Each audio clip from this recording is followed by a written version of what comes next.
오늘 우리가 읽은 이 본문은 사도행전에서 너무나 유명한 말씀이에요. 너무나 유명한 사울의 회심 장면입니다. 사울이 거듭나는 장면이에요. 신약 성경 여러 곳에는 거듭남의 이야기가 있습니다. 회심하는 장면들이 있습니다.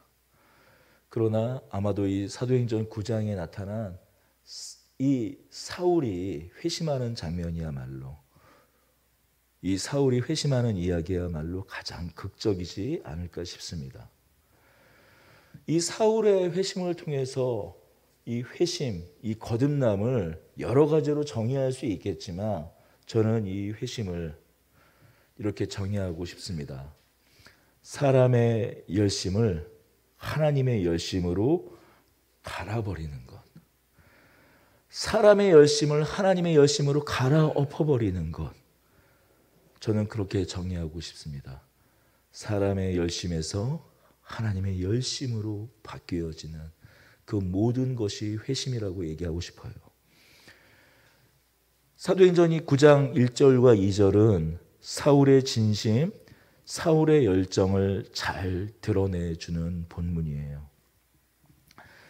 사도행전 8장을, 이 사도행전 9장을 살펴보기에 앞서서 사도행전 8장을 좀 살펴볼 필요가 있습니다.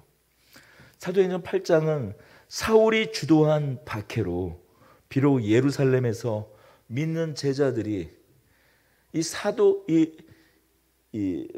사도가 되기 전에 이 사울이죠. 바울이 되기 전 사울입니다. 그 사울의 박해로 말미암아 예루살렘에서 믿는 제자들이 뿔뿔이 흩어졌습니다. 그러나 그 흩어진 곳에 오히려 제자들이 복음을 전하는 이야기예요. 그 대표적인 예가 바로 빌립이죠. 바로 이러한 때 사울은 사울대로 교회를 박해하는 그의 열심이 어떠했는지 8장과 대조적으로 보여주고 있는 거예요.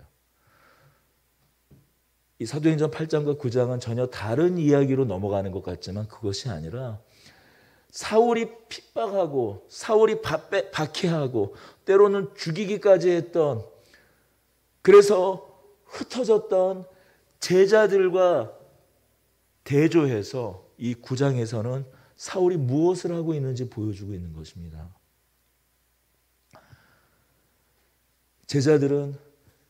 제자들의 그 열심은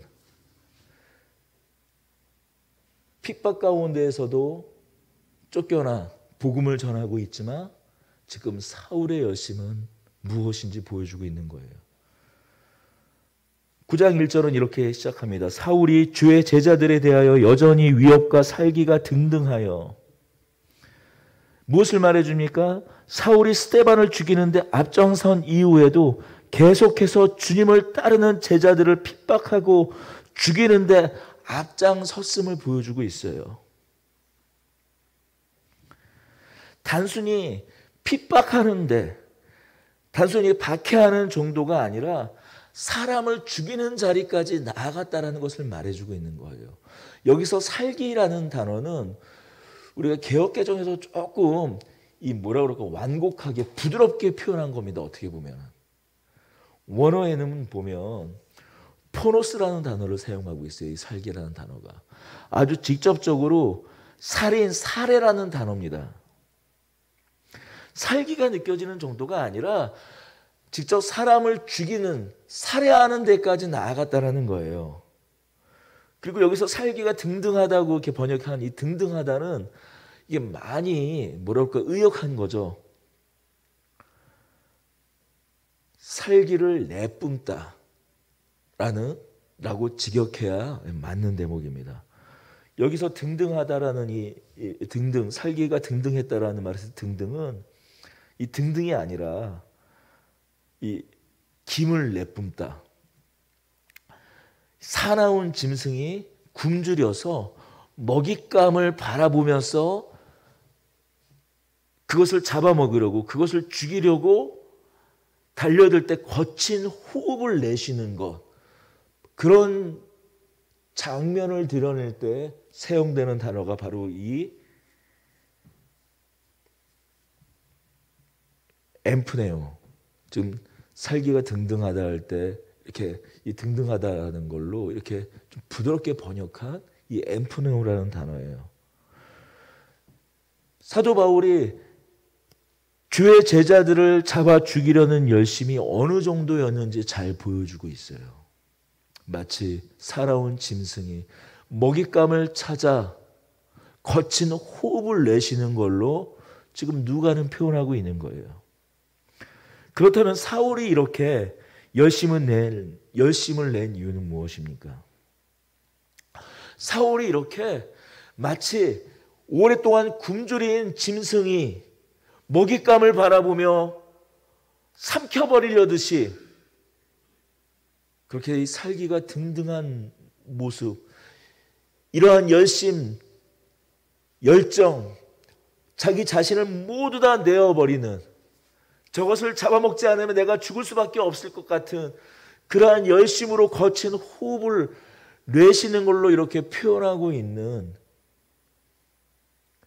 그런 이렇게 사울이 열심을 내고 있는 이 이유는 무엇입니까? 아이러니하게도 하나님에 대한 사랑 때문이었어요.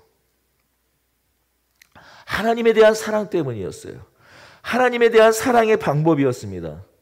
하나님을 너무나 사랑해서 하나님께서 주신 율법을 자기 자신이 수호해야 한다고 생각한 겁니다. 예수를 주라고 고백하며 따르는 무리들을 하나님께서 주신 율법을 오염시키고 파괴하는 무리라고 생각해서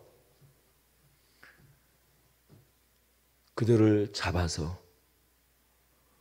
교정되지 않는다면, 아니 교정할 필요도 없이 그들은 죽어 마땅한 사람이라고 사도 바울은 생각했습니다. 하나님을 너무나 사랑한 그 열심이 지금 주를 따르는, 예수를 따르는 제자들을, 그 도를 따르는 사람들을, 예수의 길을 자신의 생명의 길이라고 따르는 사람들을 죽이려고 하는 것입니다. 그것이 하나님을 사랑하는 방법이라고 생각했어요. 예수는 거짓 메시아요.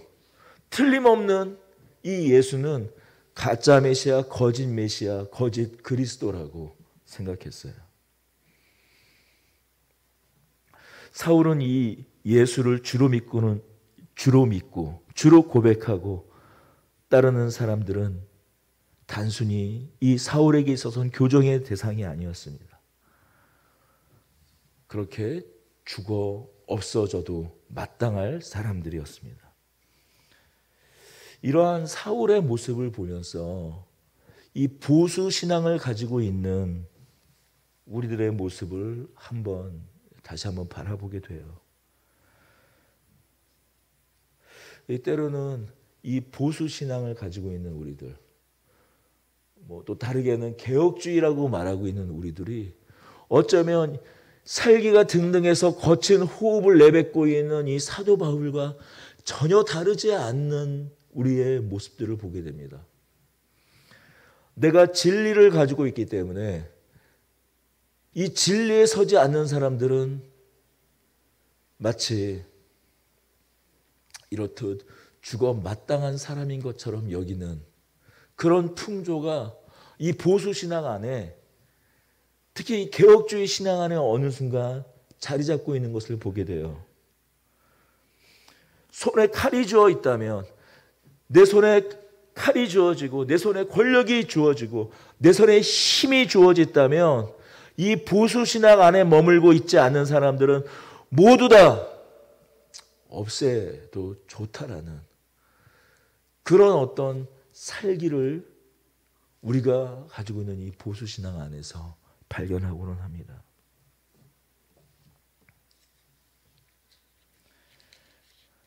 나는 진리를 가지고 있고 너희는 진리 밖에 머무는 자들이다.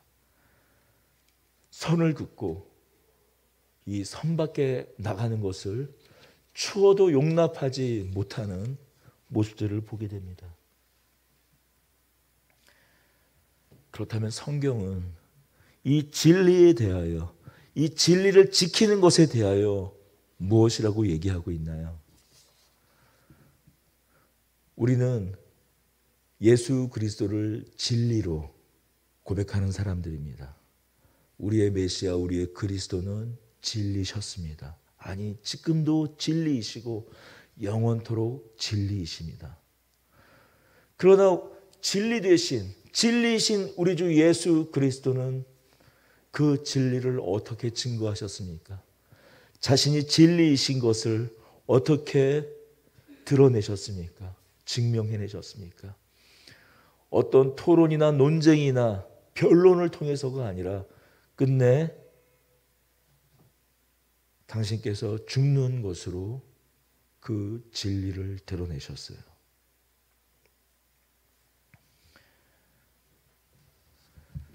당시에 사울은 적어도 율법이라는 것에서는, 당시에 적어도 사울은 이 율법이라는 면에서는 진리를 어떻게 보면 소유한 자였어요. 갈라디아서 1장 14절은 이렇게 말합니다. 내가 내 동족 중 여러 연갑자보다 유대교를 지나치게 믿어 내 조상의 전통에 대하여 더욱 열심히 있었으나, 사도 바울은 진리를 믿고 그가 진리라고 믿는 율법에 대하여 열심을 내어서 그것을 지키는데도 게을리하지 않았던 사람이에요. 내가 내 동족 중 여러 연갑자보다 유대교를 지나치게 믿어 내 조상의 전통에 대하여 더욱 열심히 있었다고 말하고 있어요. 그러나 그 결과는 무엇이었습니까? 마치 먹잇감을 찾는 짐승처럼 거친 숨소리를 내며 동족을 잡아 죽이는 데까지 나아갑니다. 옳음과 진리를 가지고 있다면 그것이 생명을 낳는 자리로 나아가야 할 텐데 오히려 자신을 증명하기 위해 기꺼이 다른 사람을 죽이는 대로 나아가고 있는 거예요. 우리는 여기서 놓쳐서는 안 되는 한 가지를 더 발견하게 됩니다. 여기서 놓쳐서는 안 되는 한 가지가 더 있어요. 사울의 이러한 열심은 진리를 지키기 위해서는 그 진리를 기초한 신념까지도 꺾는 자기 모순을 보이기도 한다는 겁니다.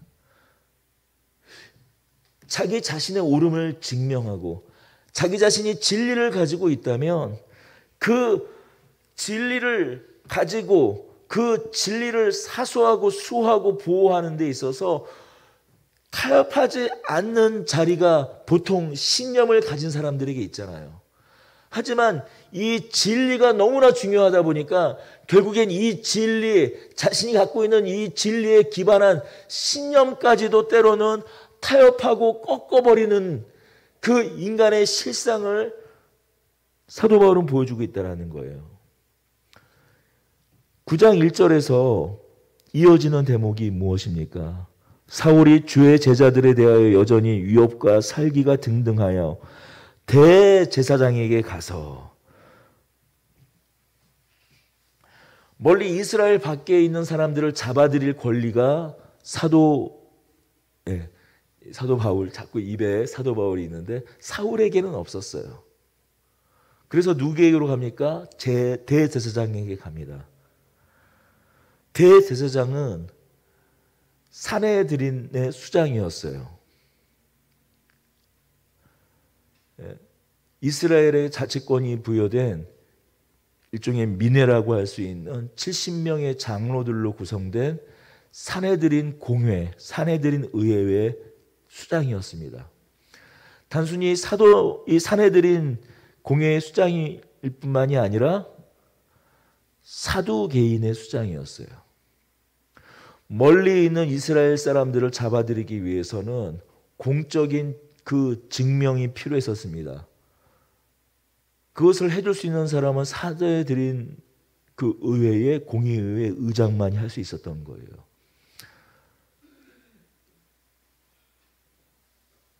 그러나 이 대사장은 단순히 산헤드린 공의회의 의장만은 아니었어요. 사두개인들, 수장이기도 했습니다. 사두개인은 어떤 사람들입니까?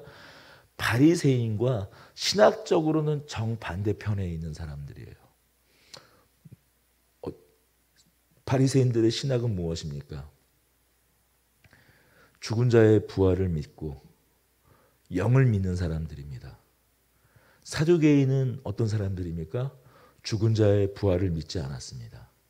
영을 믿지 않았습니다. 이 땅 가운데에서 내가 하나님의 백성인 증거는 하나님께서 주시는 그 복으로 확인될 수 있다라는 지극히 현실적인 믿음을 소유하고 있는 사람들이 바로 사두개인들이었어요. 하지만 바리새인들은 어떤 사람들이었습니까? 사두개인들이 하나님의 율법을 따르는 이유, 또 제사를 드리는 이유가 이 땅에서 죄로 말미암아 하나님과의 관계가 깨어지면 이 땅에서 마땅히 누려야 할 이스라엘 백성들의 복을 누리지 못하니 율법을 지키고, 율법을 지키는 것으로도 해결될 수 없는 부분들을 제사로 그것을 해결하라는 것이 사두개인이었다면, 바리새인들은 그 율법을 통해서 하나님의 뜻을 순종하여서 영원한 부활의 생명까지도 믿고 있는 자들이 바리새인들이었어요. 자, 그렇다면 바울은 자신의 그 신념 체계, 자신의 믿음 체계, 자신이 갖고 있는 신학, 그것마저도 꺾고 그것을 지키기 위해서 지금 제자들을, 예수를 따르는 그 도를 따르는 무리들을 지금 잡으러 가는데, 죽이러 가는데, 이것을 위하여 오히려 자신의 신념 체계를 꺾고 누구요? 받아들일 수 없는 사두개인들의 그 수장인 대제사장에게서 지금 공문을 받으러 가고 있는 거예요.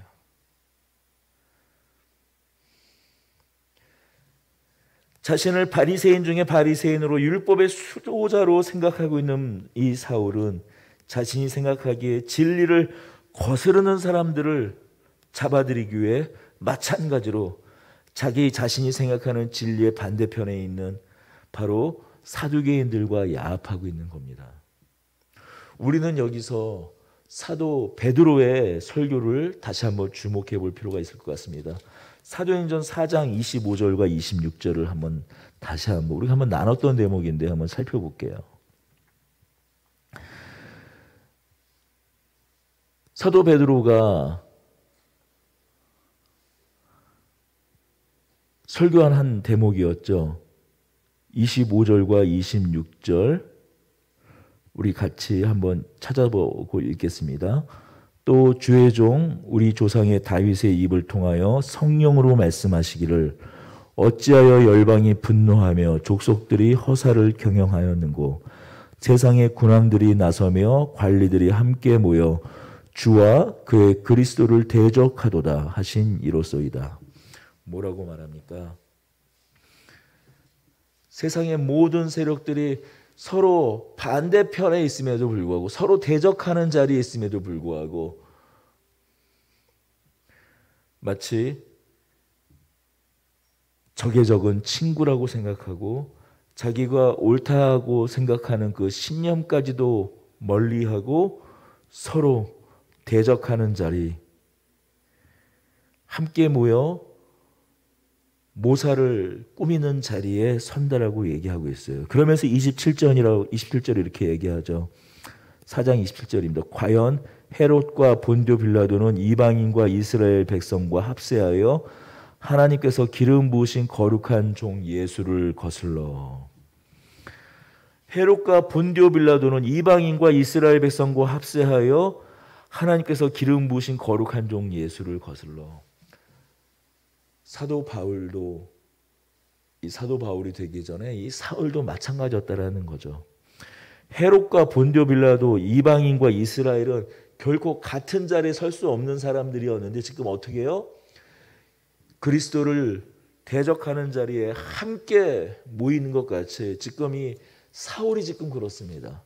사울이 사두개인과 함께 주의 제자들을 죽이려는 그 자리에 같이 합세한 거예요. 우리가 흔히 야합한다고 하는 바로 그 지경까지 이르는 겁니다.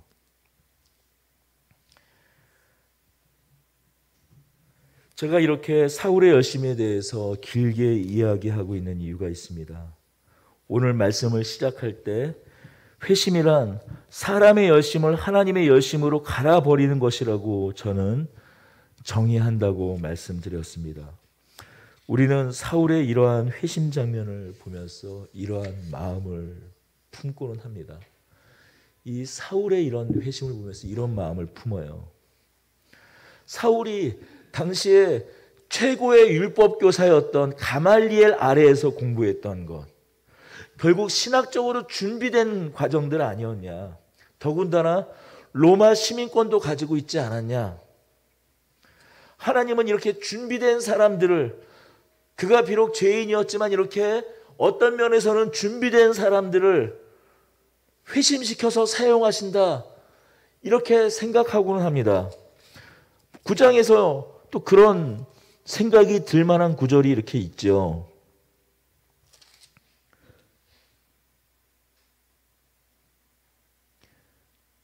(9장 15절입니다) 같이 읽겠습니다. 주께서 이르시되 가라, 이 사람은 내 이름을 이방인과 임금들과 이스라엘 자손들에게 전하기 위하여 택한 나의 그릇이다.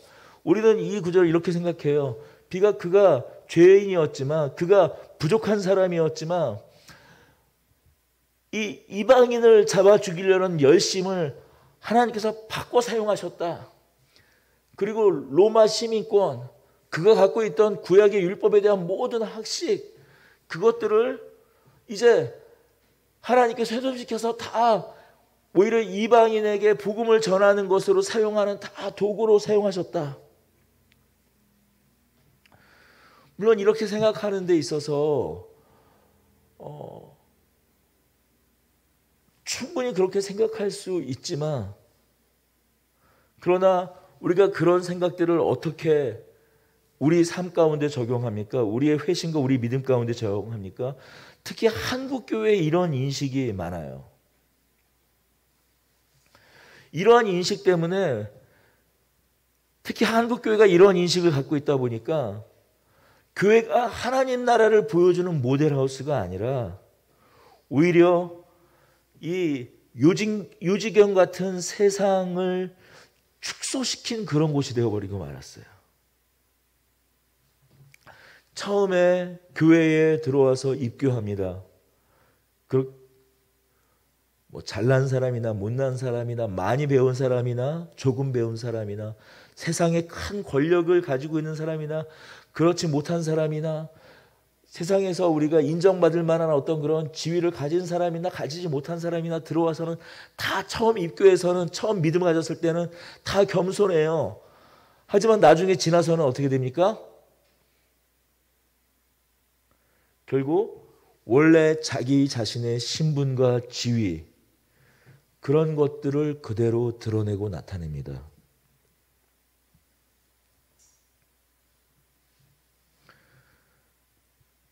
사울의 회심은 마치 우리가 생각한 것처럼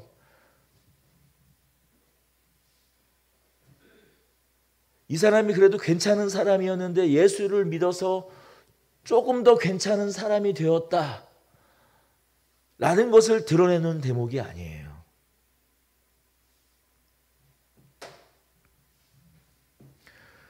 예수님께서 사울에게 나타나서 이렇게 말씀하십니다. 사울아 사울아 어찌하여 너가 나를 핍박하느냐. 사울아 사울아 어찌하여 내가 나를 박해하느냐. 사울은 어떤 사람이었습니까? 자기 자신이 가지고 있었던 모든 것을 다 동원해서 그 도를 따르는 무리들을 잡아들이고 죽이고 없애는 것에, 그것이야말로 하나님을 사랑하는 그 사랑의 완성이라고 생각했던 사람이에요. 그러나 그것을 뭐라고 이야기하고 있나요? 예수님은요, 아니,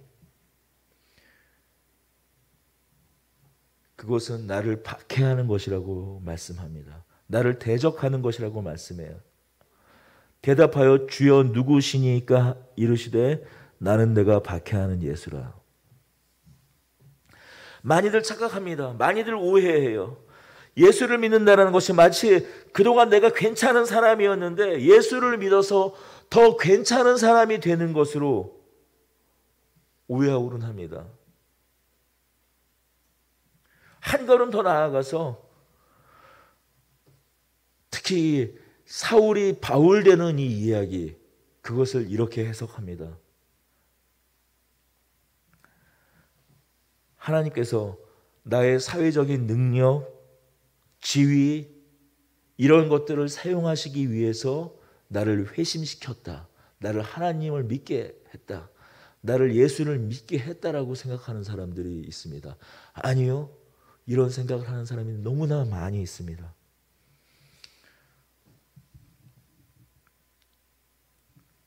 그러나 이 사울의 회심은 전혀 그렇게 우리가 받아들이도록, 이 사울의 회심을 통해서, 이 9장에 나타난 사울의 회심을 통해서 우리가 회심을 그렇게 이야기할 수 있는 그 근거가 되는 이야기가 아닙니다. 사울은 어떻게 보면 사실 이 소시오패스 같은 사람이었어요.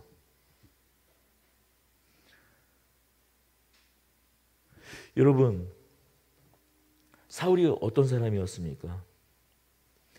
스데반을 죽일 때 그냥 소극적으로 가담한 사람이 아니었어요.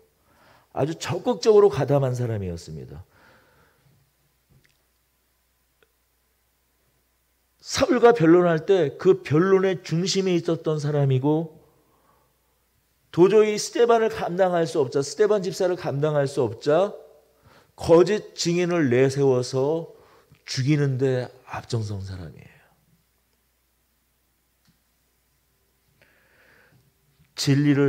자기가 생각하는 진리를 증거하고 진리를 변론하고 자신이 생각하는 진리가 맞다라고 생각하는데 거짓까지도 꾸미는 것을 서슴지 아니하는 거짓 증인, 얼마나 모순적인 겁니까? 십계명에 거짓 증인을 내세우지 말라라고 율법이 말하고 있는데 그 율법을 수호하고 율법을 진리라고 믿고 있으면서도 오히려 거짓 증인을 내세워 스데반을 죽이는데 앞장선 사람이에요. 거기다 바리새인들이 가지고 있던 신념을 꺾고 대제사장 사두개인과 그 사두개인 그룹들과 야합하고 연합하는 것까지 나아갑니다.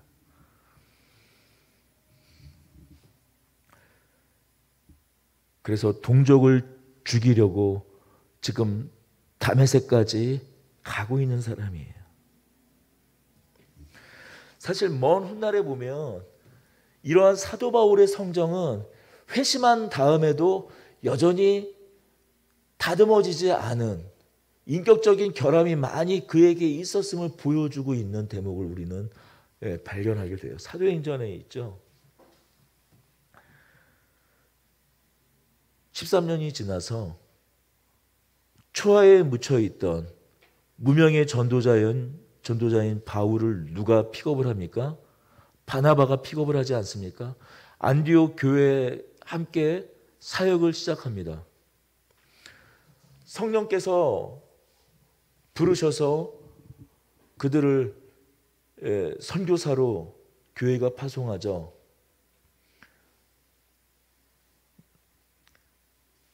바나바는 그의 조카인 마가를 데려갑니다. 그런데 이 마가가 그 1차 선교 여행의 그 길에 어떠한 성경이 다 명확하게 다 드러내고 있지는 않지만 아마도 여러 고난 때문에 그랬겠죠. 복음을 전하다가 다시 돌아오게 돼요. 중간에 선교 여행을 포기하고 돌아오죠. 그래서 2차 전도 여행, 2차 선교 여행을 갈 때는 바나바가 다시 한번 마가를 데리고 가려고 하지만 그것을 사도 바울이 끝까지 막아섭니다. 결코 마가를 데려가는 것을 용납하고 받아들이지 못해요. 그때 여러 정황들을 보면 사도 바울과 바나바, 특히 사도 이 바울이 상당히 거칠게 저항하고 있는 그런 상황을 봅니다. 자신이 맞고 자신이 옳다고 생각하는 데 있어서는 추호도 용납하거나 받아들이지 못하는 이런 어떤 그 마음의 어떤 깊은, 어떻게 보면 도끼라고밖에 말할 수 없는 그런 어떤 독한 성정이 13년이 지나고 나서도 빠지지 않는 모습을 사실 보여주고 있어요. 여러분, 마치 하나님께서 사도 바울이 필요해서 사도 바울의 어떤 율법적인 그런 학식과 그런 신학적인 체계와 그런 논리적인 어떤 신학적인 체계를 이제 예수를 변론하는데 사용하시기 위해서 마치 이 사람에게 단지 부족한 것이 예수 그것뿐이기에, 그래서 모든 것이 잘 준비된 사람, 거기에 플러스 예수를 덧입혀서 이 사도 바울을 사용하셨다, 이렇게 생각하고는 하는데 절대 그렇지 않다는 거예요. 오히려 이방인의 사도로 쓰시려고 하신다면 차라리 누구를 써야 합니까? 스데반을 쓰는 게 낫죠. 스데반은 어떤 사람이었어요? 바로 이 사도 바울, 회심하기 전에 사도 바울의 그 바리새인 무리들과 복음을 변론해서 오히려 그들이 아무 말 할 수 없게끔 한 사람이 스데반 아니었습니까? 가말리엘 문화에 모든 율법에 통달했던 이 사울마저도 감당할 수 없었던 사람이 누구예요? 스데반이었어요. 그렇다면 빌립은 어떻습니까? 예수를 믿는 헬라파 유대인이었던 또한 빌립은 어떻습니까?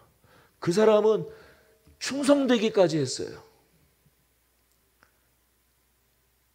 사마리아에서 복음을 전하다가 바로 우리가 지난번에 나누지 않았습니까?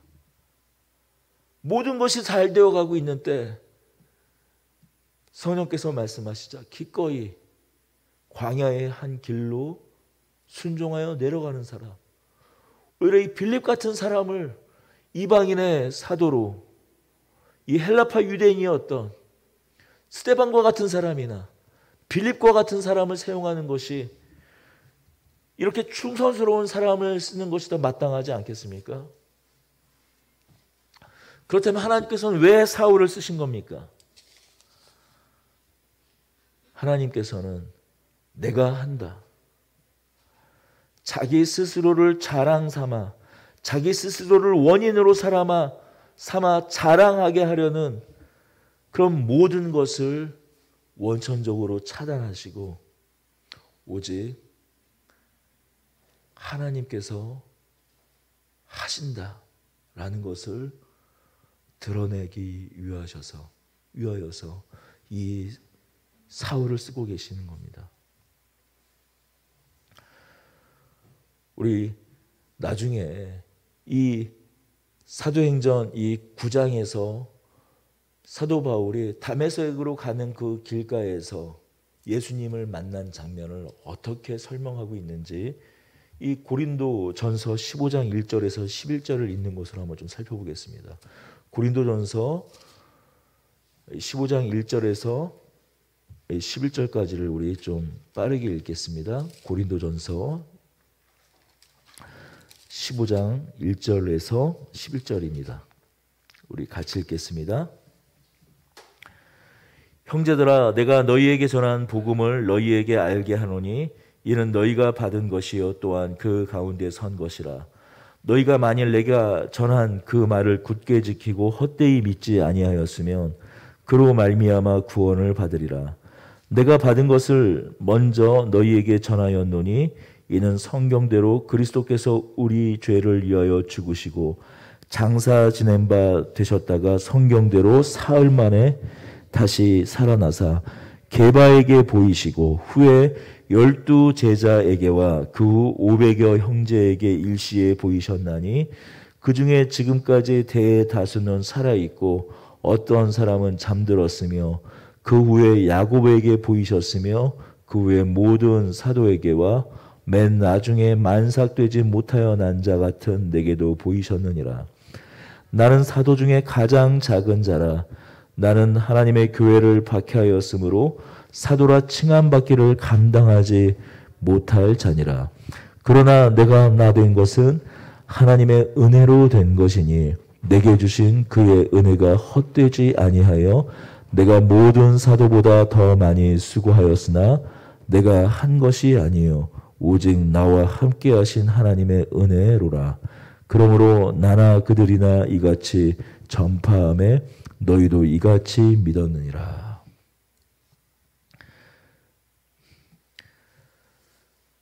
예수님께서 자기 자신에게 그 부활을 보여주신 것, 나타내 보여주신 것을 만삭되지 않은, 나은 이 만삭되지 않았다는 것은 뭘 말하나요? 9달 동안 보통 아이가 뱃속에 있어야 되는데 우리 7삭둥이, 8삭둥이 보통 그렇게 일찍 나면은 뭐 오늘에야 인큐베이터 같은 데에서 더 이렇게 아이를 자라게 해서 집에 데리고 오니까 큰 문제가 없는데 당시에 이렇게 7삭둥이, 8삭둥이 같은 경우에는 의료기술이 발달하지 않았을 때는 나서 여러 가지 그런 그 질병이라든지 그런 거에 시달렸어요. 때로는 이게 바보처럼 되기도 하고요. 근데 사도 바울이 자기 자신을 그렇게 표현하고 있는 거예요. 나가 자기 자신을 우리가 생각하는 가말리엘 문화, 로마 시민권을 갖고 있는 그런 훌륭한 어떤 자질을 갖추고 있었는데 예수를 더 믿어서 더 훌륭한 사람이 되는 거 아니라 이렇게 만삭되어 나지 못한 자로 스스로를 여기고 있는 거예요.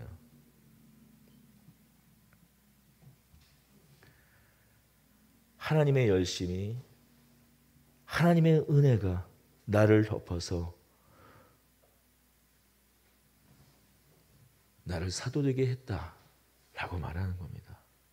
나의 수고가 아니었다. 내 안에 어떤 것 때문이 아니었다라고 말하는 거예요. 제가 읽어드리겠습니다. 빌립보서 3장 7절에서 9절은 이렇게 이야기합니다. 그러나 무엇이든지 내게 유익하다는 것을 내가 그리스도를 위하여 다 해로 여길 뿐더러 또한 모든 것을 해로 여김은 내 주 그리스도 예수를 아는 지식이 가장 고상함을 인함이라. 내가 그를 위하여 모든 것을 잃어버리고 배설물로 여김은 그리스도를 얻고 그 안에서 발견되려 함이니 내가 가진 의는 율법에서 난 것이 아니요 오직 그리스도를 믿음으로 말미암은 것이니 곧 믿음은 하나님께로 난 의라. 내게 이전에 유익했던 것을 지금은 다 배설물로 여긴다. 마치 겸손의 표현 같아 이렇게 우리가 이것을 받아들이지만 말 그대로 사도 바울이 이것을 배설물로 여기고 오직 예수를 향한 지식이 가장 고상한 것을 말하고 있는 거예요. 예수에 관한 것이야말로 참된 것을 말하고 있는 거예요. 그래서 이제는 내가 오히려 자기 스스로를 괴수라고 여기는 자리까지 나아갑니다. 디모데전서 1장 12절 이후에 한번 디모데전서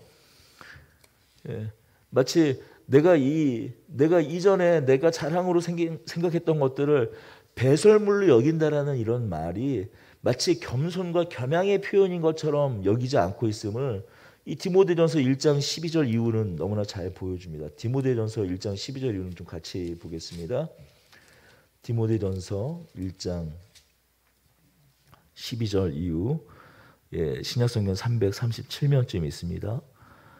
나를 능하게 하신 그리스도 예수 우리 주께 내가 감사함은 나를 충성되이 여겨 내게 직분을 맡기심이니 내가 전에는 비방자요 박해자요 폭행자였으나 도리어 긍휼을 입은 것은 내가 믿지 아니할 때 알지 못하고 행하였음이라.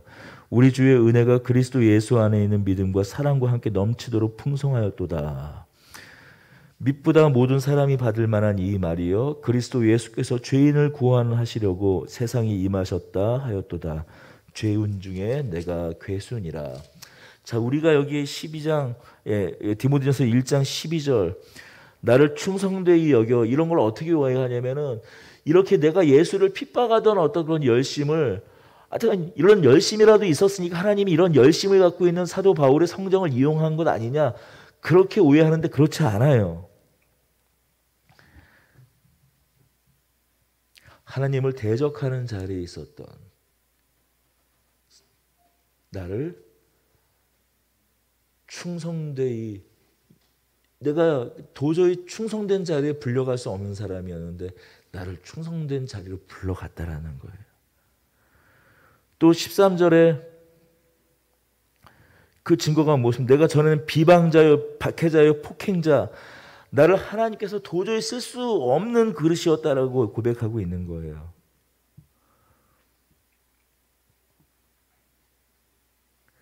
마치 13절에 내가 믿지 아니할 때 알지 못하고 행한 옛날에 그랬던 건 알지 못했기 때문에 그랬다라고 단순히 그것이 아니라 내가 예수를 아는 지식이 그리스도를 아는 지식이 하나님에 대한 지식이 사실 전혀 없었다라는 내가 가지고 있었던 뭐 율법 가말리엘에 있었던 그런 율법 그런 것들이 하나님을 전하는데 더 큰 소용이 되고 더 하나님께서 고쳐서 쓸 수 있는 그런 재료가 되고 그것을 말하는 것이 아닌 것을 보여주고 있는 거예요.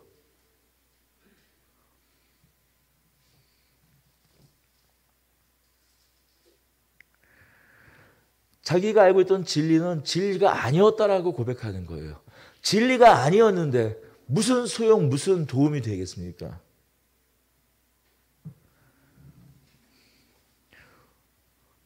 오히려 주의 은혜가 그리스도 예수 안에 믿는 믿음과 사랑과 함께 넘치도록 풍성하였도다. 무슨 말입니까? 나의 나된 것은 내가 이렇게 주의 사역자로 부름받은 것은 오직 하나님의 은혜다. 하나님의 예수 그리스도에 있는 믿음과 사랑이 나한테 넘치도록 풍성하게 부어진 것이다.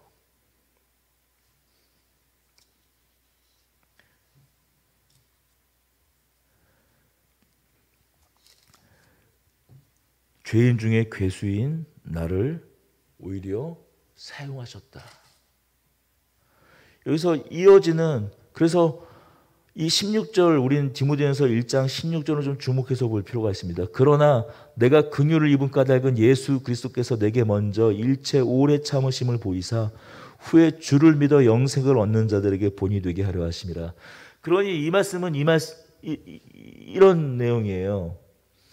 내가 제법 쓸만한 사람인데 괜찮은 사람인데 나를 하나님께서 사용하셔서 들어 사용한 것이 아니라 나 같은 죄인, 나 같은 괴수 마저도 사용하셔서 주의 사역자로 삼았으니 너희는 어찌할까 보냐. 너희는 어떨까 보냐.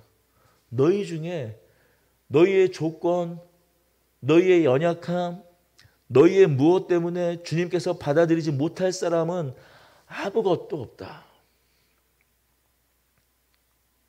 바로 그 본으로 나를 택하셨다는 거예요. 주께서 부르시고 주께서 택하시고 주께서 사용하지 못할 사람은 없다라는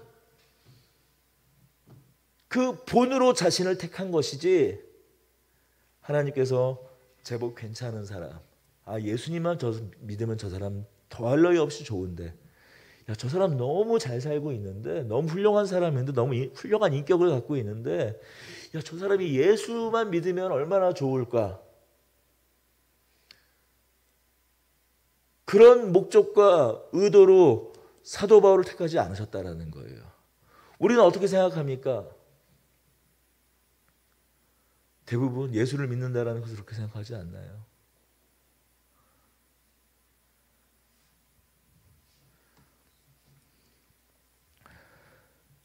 누구라도 예수 안에서 이 풍성한 은혜를 누리지 못할 사람은 없다라는 그 본으로서 사도 바울이 있는 겁니다. 아무것도 아닌 자를 붙드셔서 하나님의 열심이 그 인생 가운데 덮여서 선하시고 인자하시고 하나님 나라의 풍성함이 무엇인지 드러내게 하십니다.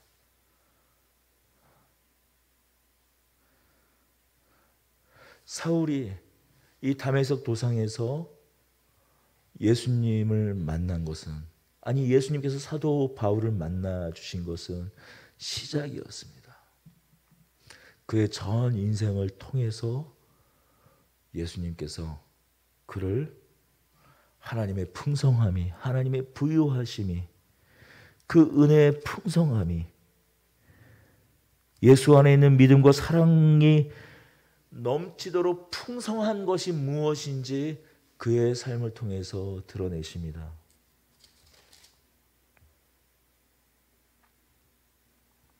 그리고 끝내 이 고백, 디모데전서 1장 17절 같이 영원하신 왕 곧 썩지 아니하고 보이지 아니하고 홀로 하나이신 하나님께 존귀와 영광이 영원토록 영원 무궁하도록 있을지어다.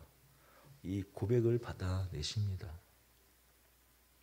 자신의 열심, 우리의 열심을 하나님의 열심, 그것으로 바꾸십니다. 오늘 이 하나님의 열심이 오늘 우리도 덮고 계심을 잊지 말고 오늘 하루하루를 살아가는 우리 모두가 되었으면 좋겠습니다. 기도하십시다. 은혜와 사랑의 주님, 감사합니다. 오늘도 이 부르심 가운데 저희가 나옵니다. 오직 우리가 하나님의 그 은혜에만 붙잡혀 있음을 고백합니다. 아무 자랑도 할 것이 없습니다. 오직 우리가 은혜 앞에서만 서게 된 사람인 것을 기억하는 오늘 말씀을 바라보며 저희들 되게 하여 주옵소서. 우리 주 예수 그리스도의 이름으로 기도드립니다. 아멘.